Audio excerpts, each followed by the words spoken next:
The Galactic Senate chamber hung in the void like a monument to bureaucratic excess, a spinning wheel of polished chrome and transparent aluminum where the galaxy's most important species gathered to discuss very important things in very important tones. Today's agenda item number 47, the official declassification of Earth's archaeological records. Senator Vexthor of the Krillian Dominion adjusted his 17 eye stalks with barely concealed boredom. Must we really debate this again? The humans have been extinct for 2 centuries. 200 years. Their planet is a glass marble, their colonies scattered dust, their legacy confined to museum exhibits and cautionary tales we tell our spawn clusters. A chittering laugh rippled through the assembly. Senator Florax, whose species resembled an overweight caterpillar dressed in diplomatic robes, waved a stubby appendage dismissively. Oh, let the archivists have their fun. Humans were mildly interesting, I suppose. All that enthusiasm and violence packed into such short lifespans. Rather like watching a supernova in fast forward. They did make excellent cautionary tales, added Ambassador Quill, her crystalline form refracting the chamber's ambient light into pretentious rainbows. Never challenge a superior military power with nothing but bravado and chemical propulsion. The Zitharon Empire taught them that lesson quite thoroughly. Murmurs of agreement echoed through the chamber. The humans. Those scrappy, loud, emotionally unstable primates who had stumbled into galactic politics with all the grace of a meteor impact. Gone now, of course. Extinct. Filed away in the historical archives under species, failed, primitive, cautionary example thereof. Senator Vexthor was preparing to call the vote when his datapad chimed.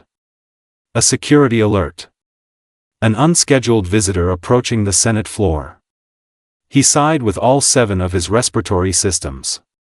Probably another petition from some tedious mining guild. How wrong he was. The chamber doors exploded open with a hydraulic hiss that made half the assembly jump in their various seats, pods, and levitation fields. In walked Dr. Kira Vance, and she looked absolutely terrible. Her Earth Defense Force jacket was patched with materials from at least 6 different planets. The original navy blue, now a patchwork quilt of survival and spite.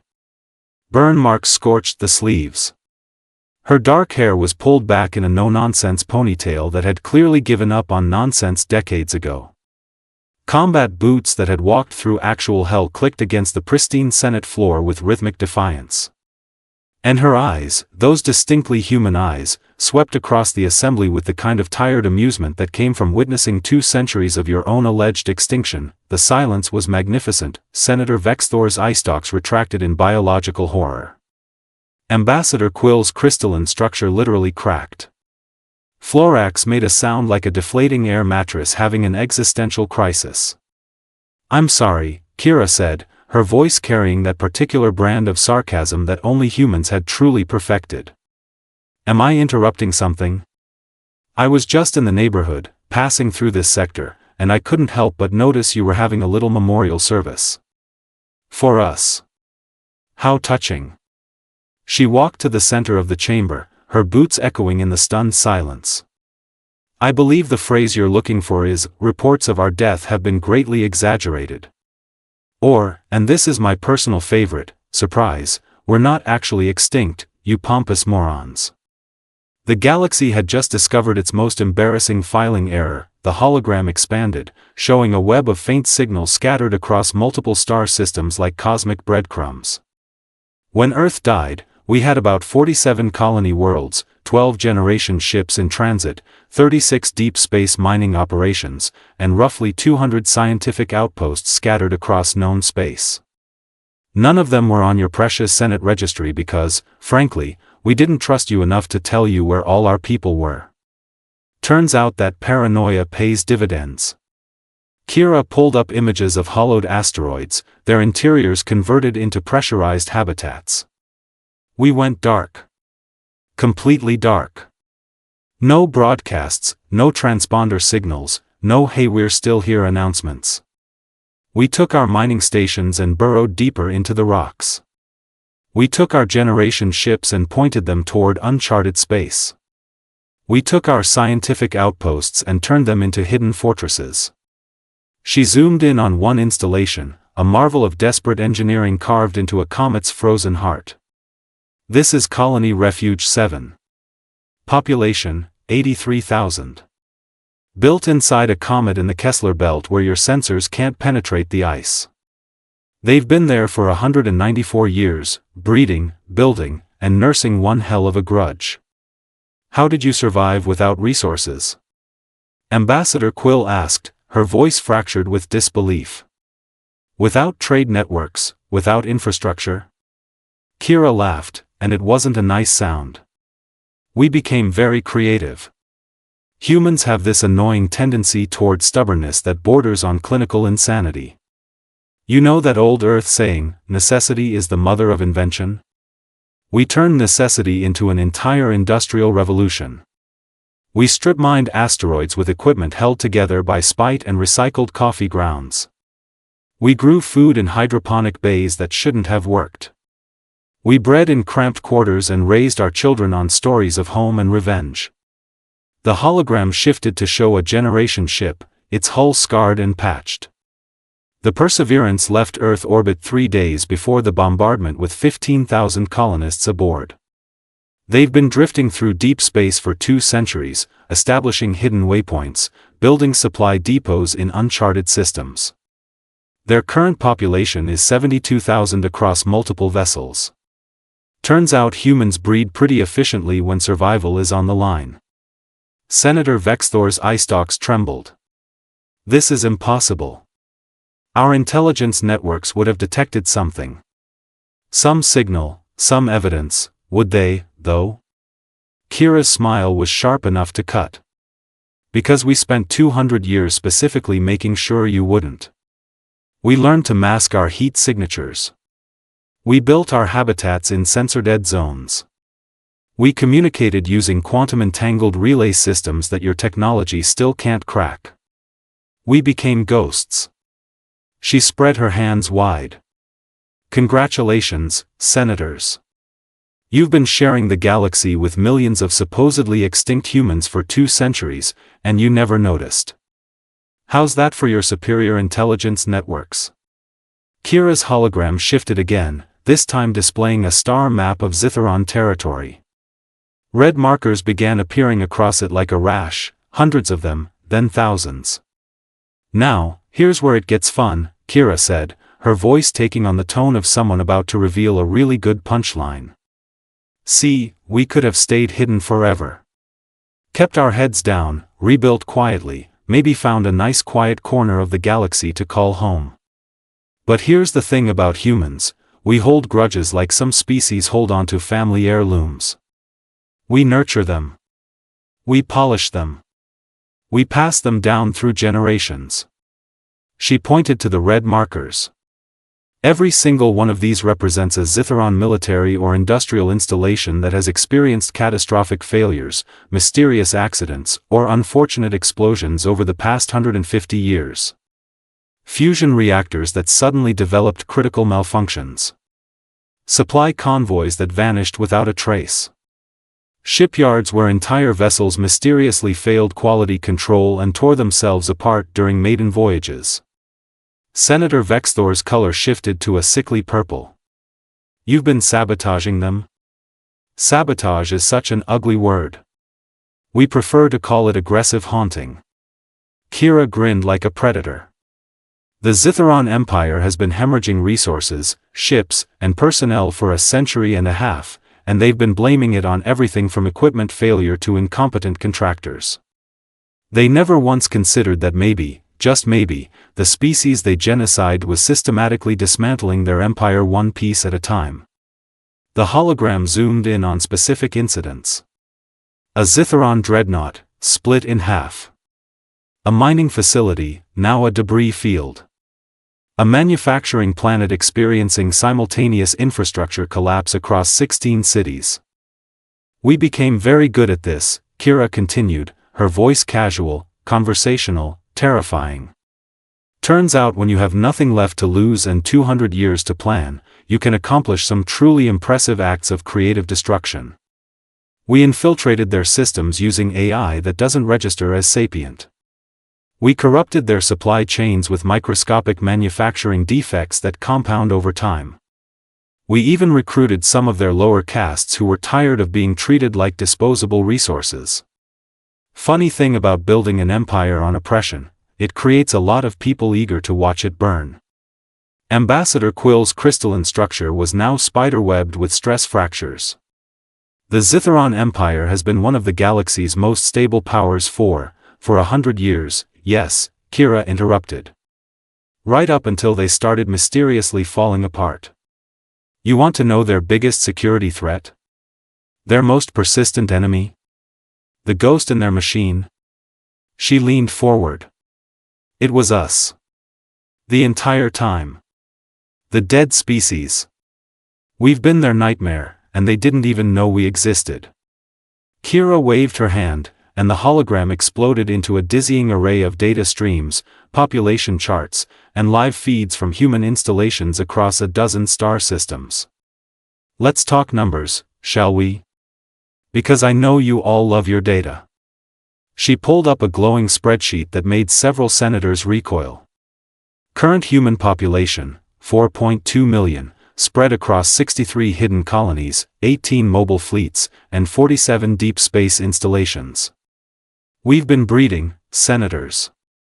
Turns out existential spite is an excellent motivator for population growth. The live feeds showed bustling colonies, children playing in dome habitats, factories churning out equipment, farms growing under artificial suns. All of it hidden. All of it thriving.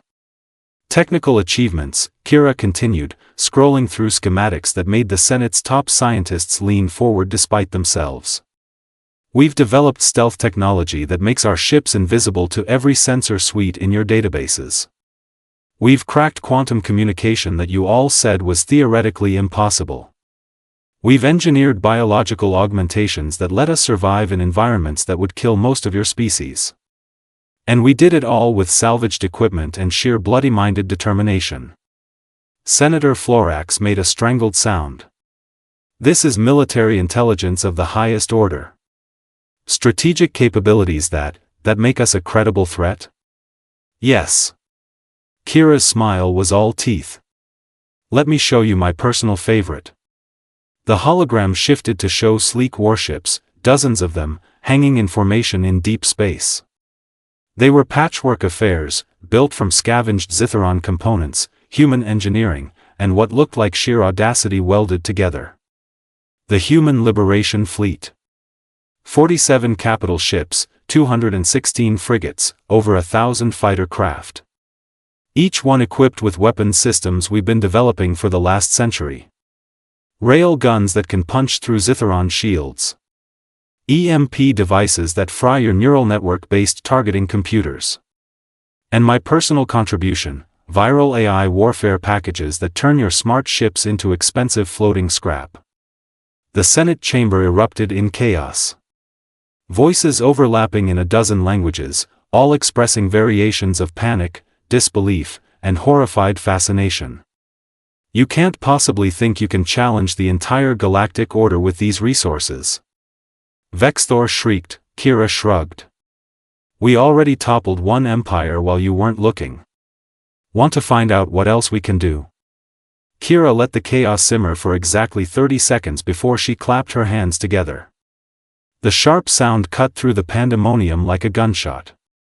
All right, children, settle down. Let's talk about what happens next. She pulled up a formal document, holographic text floating in multiple galactic languages. Humanity has some very reasonable demands. I know, the audacity of extinct species wanting things, but hear me out. She began ticking off points on her fingers. 1. Immediate recognition of humanity as a sovereign galactic power with full Senate representation. 2. War reparations from the Zitharon Empire totaling 6 trillion galactic credits for that whole planetary genocide thing. 3. Access to all trade networks, technology exchanges, and diplomatic channels that we've been excluded from for 2 centuries because you thought we were dead. 4. A formal apology. preferably groveling. Senator Vexthor's eye stalks were quivering. And if we refuse? Kira's expression went cold. Then we stop being subtle. See, sabotaging the Zitharon Empire was just practice. A warm-up. We've had 200 years to study every single one of your civilizations, map your infrastructure, identify your critical vulnerabilities. We know which trade routes keep your economies running. We know which resource colonies are essential to your survival. We know where your military installations are, who guards them, and exactly how to make them disappear. She leaned against the Senate podium with deliberate casualness. Option 1, you accept our demands, welcome us back to galactic society, and everyone gets to keep pretending they're civilized.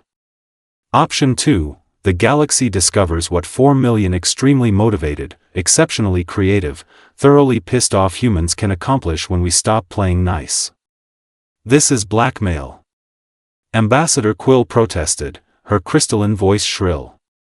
No, this is negotiation. Blackmail would be if I mentioned that our fleet is currently positioned at strategic points around all of your homeworlds. Kira checked her wrist display.